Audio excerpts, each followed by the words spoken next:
Okay, welcome everybody. My name is Rob Schultz, and I teach AP Computer Science A at Bellbrook High School in Bellbrook, Ohio. And this is video number 3. This is AP Computer Science A, AP Daily, and we're still in topic 1.1. This is the third video in our 1.1 little series. And with this one, our goal is going to be to look at some syntax and logic errors. We've written enough programs now that we probably need to start looking at how do we deal with specific errors as they pop up. So what we're going to learn is, again, kind of going back and looking at some of the things that we've picked up from previous videos. How do we look at specific errors, or I should say, how do we identify and correct errors when they pop up in our program? So we're going to focus specifically on a couple of things that we've done in past videos. For example, system.out.println moves the cursor to a new line, while system.out.print does not. And we'll look specifically at what happens if you accidentally use the wrong one. We're also going to focus on the fact that a string literal is enclosed in double quotes. And we're going to touch on the idea that, if you don't include the double quotes, or if you only include one of the double quotes, that's an example of something that can cause what's called a syntax error. So let's start by looking at the 3 flavors, or I guess the 3 categories of different errors we could run into. When we write code in Java and we run our programs, the 3 different varieties of errors that we could run into are syntax or compiler errors, exceptions, and logic errors. And we're going to focus specifically on the syntax compiler errors for now and logic errors. We'll get to exceptions a little further down the road. So the idea behind a syntax or a compiler error, one of those errors occurs when we violate Java's syntax. Every language, whether it's a spoken language or a programmed language, has a specific syntax. In English, we have a certain syntax that we follow when we put nouns and verbs and adjectives and adverbs together. Java is a little more detail-oriented than we are in the English language. If we mess up our syntax, you can still generally get the meaning of what someone said. But in Java, if you do something syntactically wrong, the program's not going to let it compile. So some examples, and these are just a couple of examples. If I have system.out.print and I accidentally misspell out, or if I make my S lowercase instead of uppercase, or if I forget a semicolon, these are all things are considered syntax errors in Java. Depending on the IDE that you use, some IDEs will detect syntax errors for you automatically as you type, kind of like Microsoft Word or a word processing program will automatically put the little red wavy line underneath. Some IDEs will do that as well. Even if your IDE doesn't do that, your program is not going to compile or run while there are syntax errors present. And at the time that you compile it, you'll get a list with line numbers that tell you roughly what the compiler thinks the error is, and what line you can find that error on. So syntax errors are generally pretty easy to find relative to some of the others. Logic errors logic errors are a little more difficult. Okay, logic errors are usually detected after a program's been run, when we compare the anticipated output to actual output. So this is when we have to make sure that we have good test data identified, that we know what it's supposed to do, so that we can compare what it's supposed to do to what it actually does. And if those two things don't match, then we know that there's a mistake somewhere that the compiler is okay with, but we've made a mistake. And an example, and again, this is just one example, would be that if I'm trying to find the sum of 2 numbers and I accidentally use a minus sign instead of a plus sign.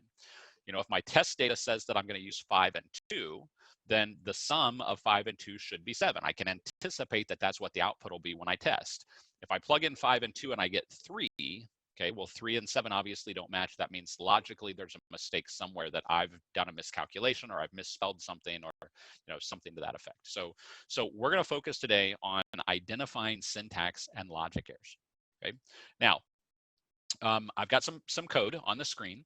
And again, if you've been following along the past videos, this looks probably pretty similar to the past programs we've done. The name of this class is Find the Bugs, because I have a couple bugs purposely thrown in here. There is a combination of 10 errors in here. I believe I put in 10. I think there are 5 syntax errors and 5 logic errors. Okay, and this is our anticipated output. This is what our program should produce. All right, I want to display the line, "This is a test." And below that, I want to display the line APCSA rocks, and I want the cursor to be waiting on the next line after that. So in a second, I'm going to ask you to pause. And when I ask you to pause, the first thing I want you to do is I want you to try and identify the errors without the use of an IDE. Okay, kind of trace through the code, pretend you are the compiler, do exactly what the compiler would do on a piece of paper, and see if you can identify first off where the syntax errors are that would keep this from compiling, and then see if you can identify the logic errors that will prevent it from appearing the way it's supposed to on the screen. Once you've done that, type the code into your IDE, compile it and run it, and you'll have to resolve the syntax errors before you can compile. But then once you've run it, see if you can resolve the logic errors to make sure that it displays the correct output. Once you've done those things, press play, and then we'll come back and we'll kind of break this down a little bit. I'll point out where the syntax errors and the logic errors are. Okay, so go ahead and press pause, and when you're ready to continue, press play, and we'll keep going. Okay, welcome back, everybody. So how'd you do? Were you able to find all of the errors we were looking for? Let's take a little look. So step one, before this will compile, before we can even check to see if our output matches, we have to identify the syntax errors. And in this case, like I said, there were 5. Okay, you'll notice in the second line there are 2 different errors. I forgot the I in print line. I forgot the second quotation mark in our string literal inside the parentheses. Down in the 4th line, I missed the period between the M and the O. In the last line, I accidentally made system lowercase instead of uppercase, and I forgot the semicolon. So before we can even compile this to run it to see what the output's actually going to look like, we have to fix those. So as if by magic, poof, there we go. Okay, so all of my syntax errors have been corrected. The next thing we now need to look at is we need to compile it, run it, and make sure that our output looks the way it's supposed to, because we also have a variety of logic errors in here that are going to produce incorrect output.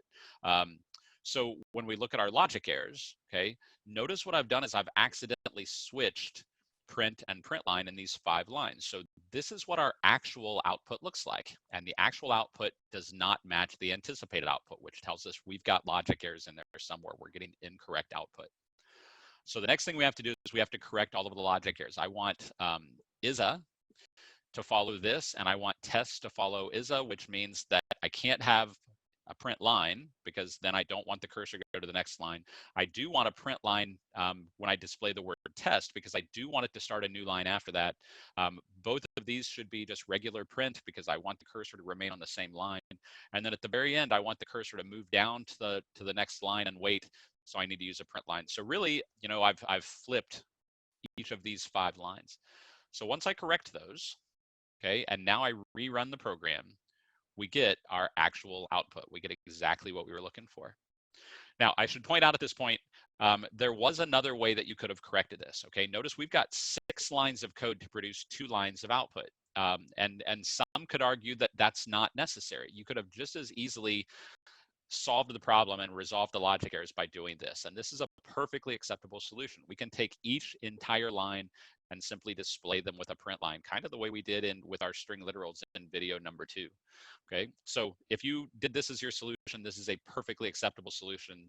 In fact, some would argue that this might even be a better solution than this one. Okay, and I'm fine either way. Again, the goal was to make sure that we understand how to use print and print line to make sure that everything is showing on the screen where it's supposed to be. All right. Okay, there we go. We've just had our first introduction to debugging and looking for syntax and logic errors. As far as the takeaways, okay, system.out.println moves the cursor to a new line. System.out.print does not. Keep in mind that if you accidentally use the wrong one, it might produce a logic error. In other words, it might produce incorrect output to the screen, or it might show up on the screen in a way that you didn't plan for it to. So that's an example of something that can cause a logic error. The second little essential knowledge piece down there is that a string literal is enclosed in double quotes. If by some chance there's a mistake with the double quotes, if you forget the quotes, or if you're missing one of the quotes, that's an example of one of the things that can cause a syntax error. And, you know, just remember there are a variety of things that can cause syntax errors. You just have to kind of tackle them one at a time as you compile and you get that little list. So that's the end of video number 3. Thank you for watching. Again, please continue to watch the videos as they come. I hope everybody has a great day, and I'll see you the next time.